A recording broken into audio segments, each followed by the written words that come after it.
Hello YouTube, Robert Alvarez the Psychic Witch, also known as Mr. Lighting a Fan. The date is Monday, July 1st, 2019. The time is approximately, let's say 8:38 p.m. Eastern Time. The Sun is transiting in Cancer, and the Moon is waning in Taurus. Actually Gemini, excuse me. The Moon is waning in Gemini. Tonight is the dark moon. It is the night before the new moon. I love dark moon energy. It's excellent for introspection, divination, shadow work, and of course the 3 nights before the new moon are beyond excellent for surrendering and releasing, banishing and dissolving all that and all those who no longer serve our needs. You want to get rid of toxicity, this is the way to do it. And this is the time to do it.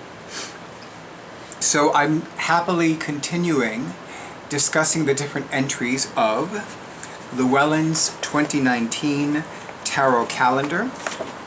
I'm especially excited about May, because May has a spread. And it's so funny because here is yet another spread in this calendar that depicts a card from a fairy-themed or a fae-themed tarot deck. And I don't have a fae-themed tarot deck handy, which is why I'm going to use a different one. But that's another story. So, the card that is the focus of this entry is the Four of Wands. And I'm going to talk a little bit about the Four of Wands in this video. I'm also going to talk about the journal prompt, and I'm going to cast the cards using this spread, which is called a stable container. It's a very interesting spread because, you know, I've participated in a few events since last year where the term container is used. And container is, in these events, is described as the focusing of energy or the focusing of an intention, and symbolically placing that intention or that energy in a container. And it would be an energetic container, just like a physical container, except it's not physical. So I'm looking forward to doing this spread. The spread intrigues me and on a slight level mystifies me, because it's like, what's this about? Not like I don't understand, but it's like, what insights are going to become available to me using this spread? Okay, so let me talk about what the Barbara Moore wrote about the Four of Wands, or specifically fire, since in most tarot decks the element of fire is associated with the suit of wands. Fire, the element associated with wands, can destroy or sustain life. Left to run wild, it is a chaotic and fearsome force. When combined with the stable energy of the number 4, fire is controlled and focused, creating beauty. How many of you have heard that the tarot is evil and it's the devil's work? It's the same thing with fire. You know, fire can be used to cook food and heat homes, and fire can be used to ruin lives. It's the same concept. Who is the person that is wielding the fire? Who is the person that is casting the cards? You know, it's easy for us to hear this because we're open to listening to this, but we know there are people that don't want to listen to this. We bless them on their journey. We forgive them. Sometimes we get a little snide or a little sarcastic and say, bless their heart. But you know, it is what it is. Again, dark moon nights are excellent for eliminating toxicity. Re-establish your boundaries with fire and energy. Now, for the journal prompt. Wands associated with fire represent our will, our desires, our passions. Wands are the energy that drives us. In your journal, think about how your passion is expressed in your life. And now I'm not going to speak for Barbara Moore, but let's say passions as in what you're passionate about. Like, for example, I am passionate about reading books. I'm passionate about lounging in bed. I'm passionate about drinking coffee. And I'm certainly passionate about, it's funny, I am not a chocoholic. And these last few weeks, I have become especially passionate about chocolate. And a passionate fiend with regards to milk and cookies. I don't know what it is, I'm not questioning it. I am doing my best to maintain some degree of moderation. So far I've been succeeding, but make no mistake, it's like milk and cookies, man. I mean, I need to invest in some stock in Bang cookies because, anyway, well, you know. And they sell milk there too, so you know what that means. So what else? Oh, and I'm passionate about music. Because for me, reading books and music are like oxygen. So I'm very passionate about both. How can you channel that energy for healthier, more productive outcomes? What would your passion look like if you consciously manifested it in the world? How's that for a self-inquiry? Okay, so before I cast the cards, I'm going to read what each card position represents and what Barbara Moore wrote underneath the spread. So it's a 5-card spread, and the first card is number 1, your passion, desire, or project. Number 2 is to encourage your passion. And when I was looking at the spread yesterday and the day before yesterday, I'm like, wait a minute. Here's another 5-card spread that has a similar elemental structure. So card number 1 is representing the energy of the major arcana. Card number 2 is representing the energy of the wands. Card number 3, to contain your passion, is representing the energy of the cups. Card number 4, to channel your passion, is representing the energy of the swords. And last but not least, card number 5, to ground your passion, is representing the energy of the pentacles. Passion for a project can be a delicate thing, like a tiny flame easily extinguished. It can also turn into an all-consuming obsession. To manifest your passion in a healthy, balanced way, you have to feed, ground, and control it, so you can channel it into the world as a beautiful gift. Okay, so let me tell you a little bit about this tarot pouch. It was a gift from a longtime client.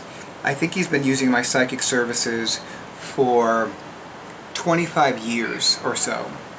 And he had purchased this at an event that takes place in Manhattan called Pagan Pride Fest. Although I know there are other Pagan Pride Fests in other states in the United States.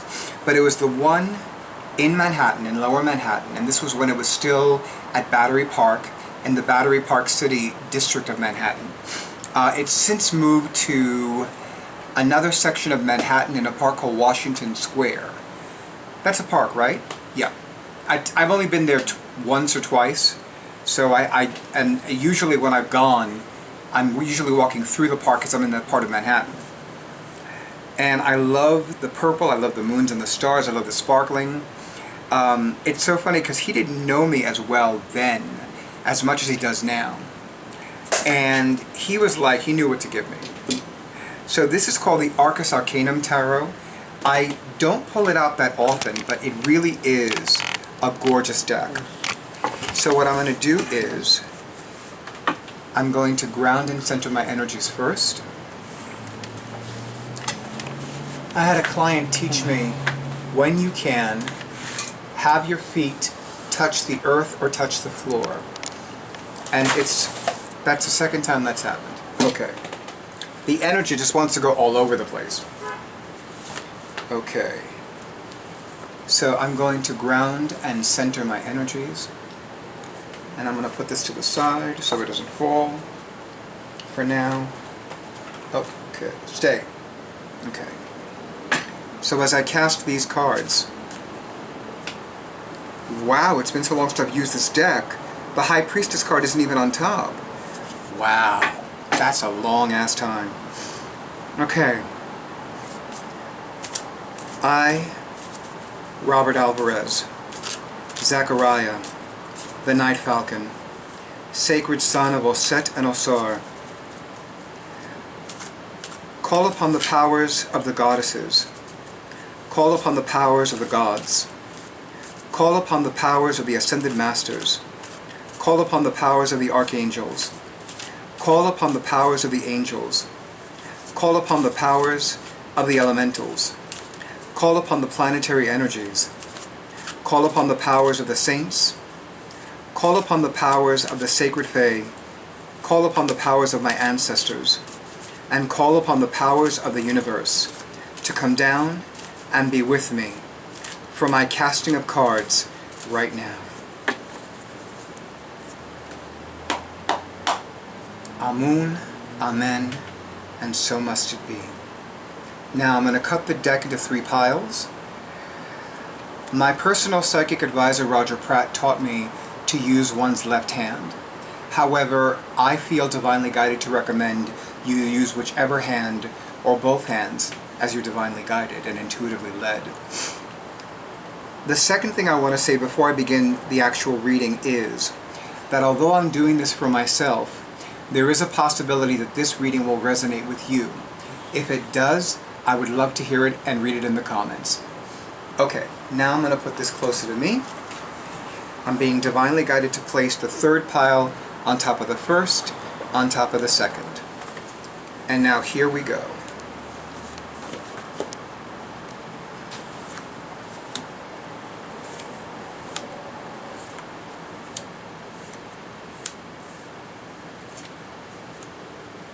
And this will be the final message card. Okay. So the first card, your passion, desire, or project. The 10 of Cups.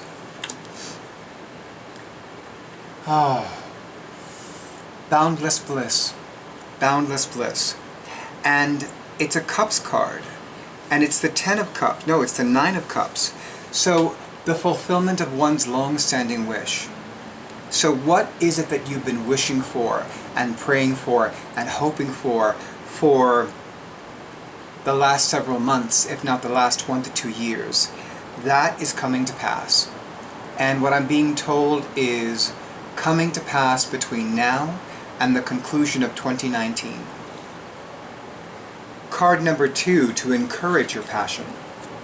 The Wheel, more commonly known as the Wheel of Fortune. Allow things to unfold naturally. Allow things to unfold peacefully.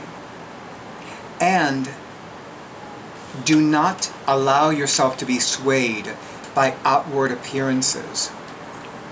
Whatever outward appearances look to me as if they're contrary to your desire or fulfilled wish, give them no mind. But if you do pay attention to them, get back into that mode of, this is an illusion. This is not reality.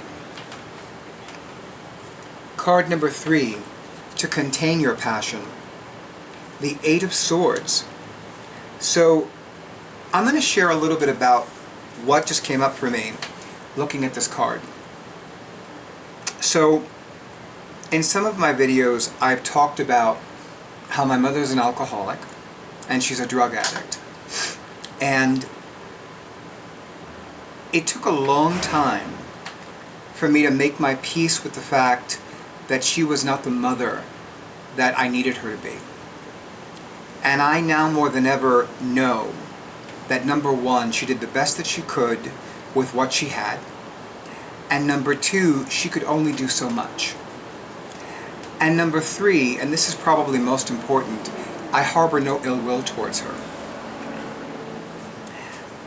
Recently, I noticed that she was saying things to me and texting words to me that seemed strange to me at first.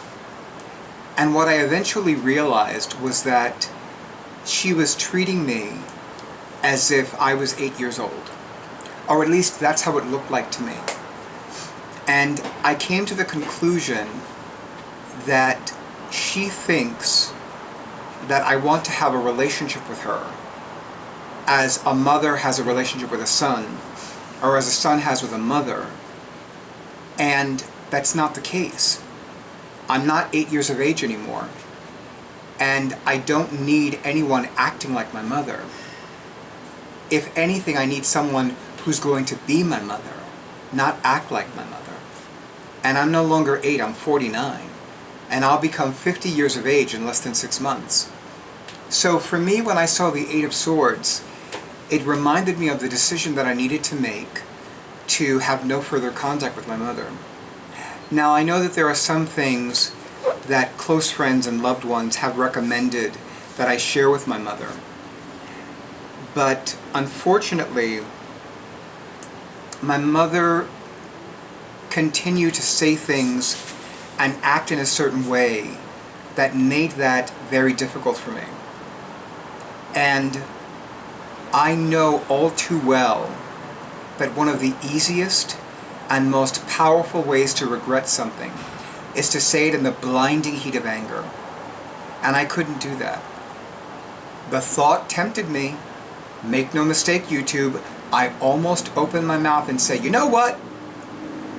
And all of my psychic guides had all their hands over my mouth, and they were like, no, Robert, I know you want to, but you're not going to, and you know why. And I did know why, and I still know why. So as far as I'm concerned, I cannot have a relationship with her, and I can no longer be in contact with her. And that is not a decision that I wanted to make.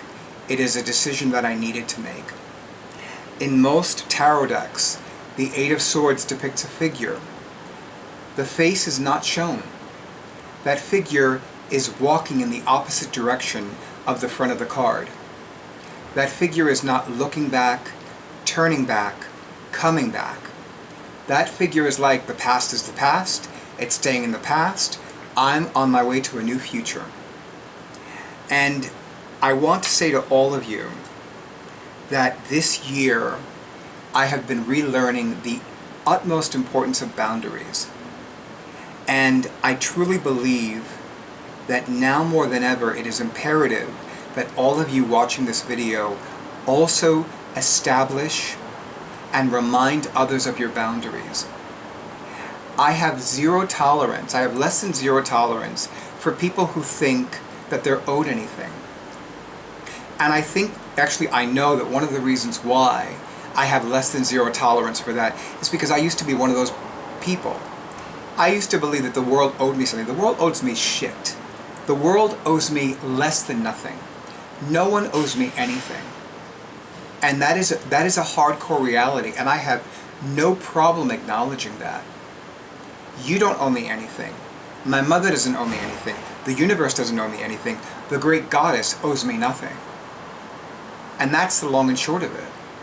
Some of you may be rubbed raw by what I just said, but that's the truth.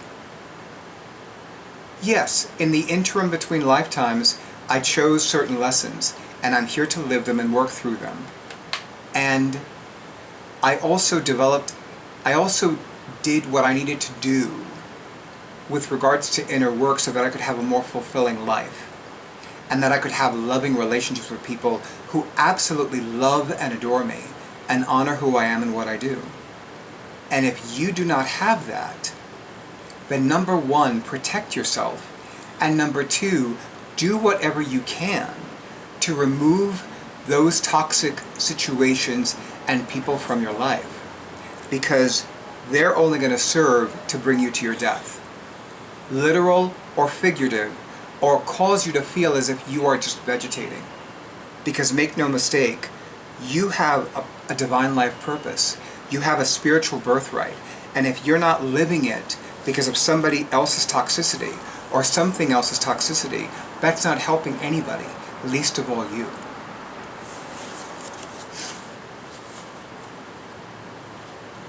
Card number 4, to channel your passion. And it is a Swords card. And it is the Queen of Swords. In the most recent video I did, and I believe it was either the entry from March of 2019 of this calendar, or catching up on the different tarot and oracle card spreads for the Many Moons 2019 Lunar Planner, I talked about how my personal psychic advisor Roger Pratt taught me that there are 4 counselor cards in the tarot. The High Priestess, the King of Cups, who is the male counterpart of the High Priestess, the Queen of Cups, who is the minor arcana version of the High Priestess, and the Queen of Swords. The only difference between the Queen of Swords and the other 3 cards is that the Queen of Swords has no direct relationship with the element of water. The Queen of Swords is the master of emotional detachment.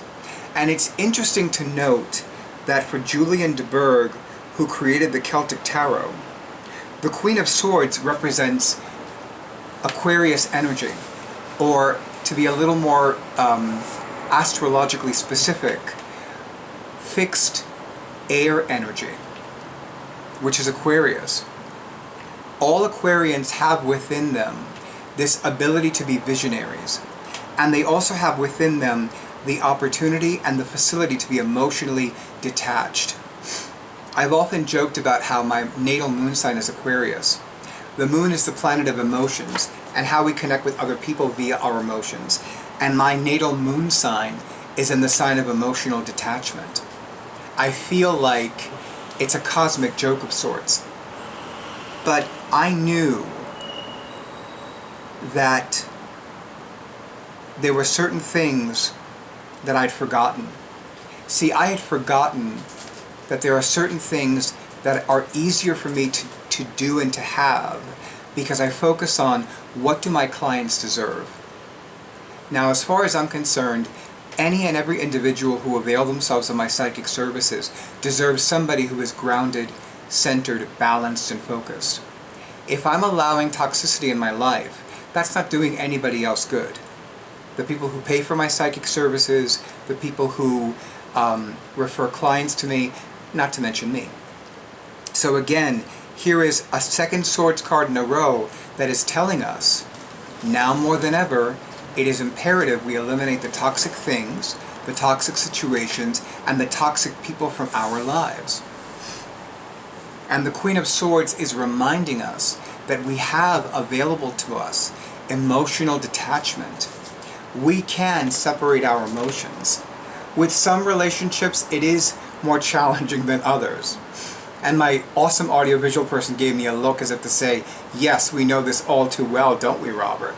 Yes, we do.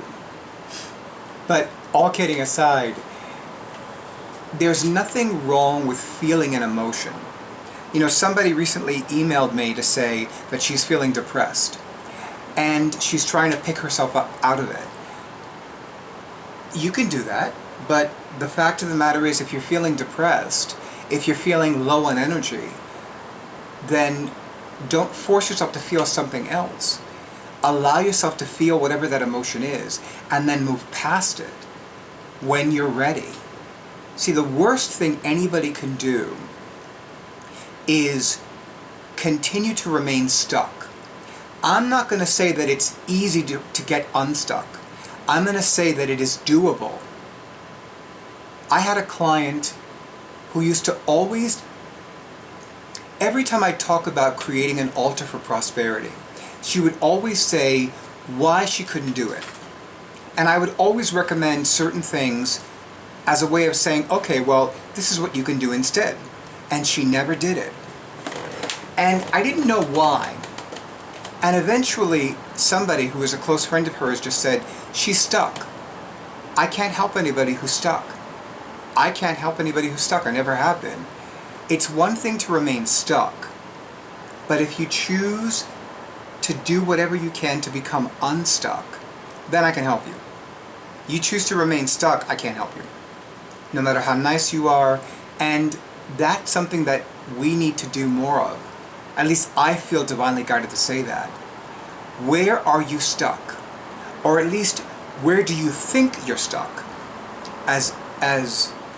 Wow, I just felt the beginning of pain in the vicinity of my third eye. And I know it's not a headache, but I feel like right now, whatever emotions are coming up for you watching this video, they're really confronting you. And it's not my intention nor my desire to confront you. It is my intention and my desire to help you move forward, to encourage you to move forward, because I need to keep moving forward too. And card number 5, to ground your passion. And I'm going to let that siren pass by first, and then I'm going to have a sip of water in the meantime.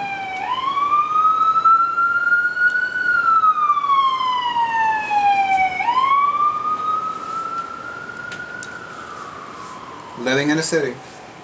Okay. To ground your passion.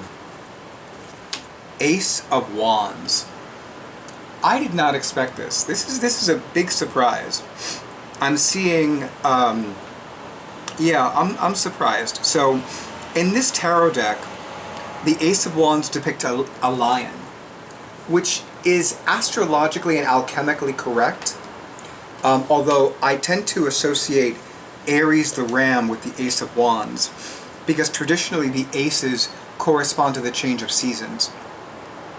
And in the Northern Hemisphere, the Ace of Wands corresponds to the date of the vernal equinox, which is when the sun enters Aries. It's also the beginning of the new astrological year. So what is this saying? So to ground your passion, it's imperative you listen to your heart. What is your heart telling you? And I say that because Leo rules the heart and the spine. So it's like, what is your heart telling you? Where is your heart guiding you? And what is your heart encouraging you to do so that you can stand strong and tall and powerful? You know, just as a sacred sidebar, I have been beyond blessed that I do not have back problems. And I meet tons of people, younger than me chronologically and older than me chronologically. Some who have more physically demanding positions of employment than mine, and some who have less. And yet, I do not have any back problems, upper, middle, or lower. And it is a miracle, because there are a lot of factors with my physical health and well-being, with my gender, with certain health conditions that I've had in the past, with how I live my life or how I lived my life, that I should have like back problems every day. And I don't. And I don't. And there was a time when I would sleep on a crappy mattress because I didn't know that I had the right to replace it. Or I didn't realize that I had the powers within me to manifest the money to replace it. And now I'm going to be sleeping on a whole new bed with memory foam in less than 2 days. And yet, I do not have back problems. And it is a miracle. It is a miracle for which I am most thankful. So, this is saying, follow your heart. Ask your heart, what is it that I need to do? Ask your heart, in what direction do I go? Ask your heart, what is really going to make me really happy? And there's nothing wrong with asking that question, because sometimes we forget. You know, I think that on a non-material level, meaning nothing in the mundane world, like no cookies and cream ice cream, no books, but from an intangible perspective, one thing that makes me supremely happy is to be at peace with all of life. Like to have a moment, or 50 bazillion moments in a row, where I have no issue with anyone or anything, where I'm not arguing with anyone about anything over anything or anyone, where I am just at peace with everything and everyone exactly as they are and exactly as they are not. And I do not mind telling you, YouTube, those moments are few and far between, but when they manifest, it is beyond the pricelessness of gold and diamonds. And I bask in them. I bask in those moments because they are very important to me. Because I want to live a peaceful life. Although, Sometimes I need to do things that are not necessarily peaceful. But that's another video for another day. And the final message card is the Nine of Wands. So make no mistake, right now there is a period of increased physical activity that's beginning to take place. And it's interesting to note that I am finding myself doing more walking, doing more stretches, doing more isometric exercises, and I'm also finding myself, how can I say this? I'm finding myself moving forward in a lot of professional endeavors, and I'm very happy about that, because I know that the time for that sabbatical of sorts with my professional psychic practice is coming to an end, and I'm very okay with that. It's necessary, and I know it's necessary. And with that being said, I'm going to ask my awesome audiovisual person to place the camera back to me. Thank you so much. So I hope that all of you received divine blessings from the casting of these cards. I honestly don't know if this deck is still in print, but I have a feeling that after today, I'm probably going to be using it more often. And I might even pair it with the runes, because all of the figures in these cards look very Norse and Scandinavian. I definitely invite you to give this video a like and a share, or a few shares, and definitely honor your truths. Honor the sacred wisdom and divine truths that come to you, and allow yourself to be free in every way. I know that sometimes life knocks us down, but let this casting of cards lovingly remind you that if the universe really wanted you down, you probably wouldn't be here in the first place. But I'm going to stop waxing philosophical. I'm going to wish you a beautiful night. Enjoy the rest of this dark moon energy, and I cannot encourage you enough to make your new moon wish lists tomorrow, Tuesday, July 2nd, 2019, which is the date of both the new moon and the solar eclipse in Cancer, sign of the mother, human mother and divine. And of course, wherever your intuition takes you, that's where you need to go. YouTube, as always, I thank you for honoring who I am and what I do. I wish you a bountiful bounty of blessings of peace, health and plenty, joy, riches and success. And of course, I wish you a good night.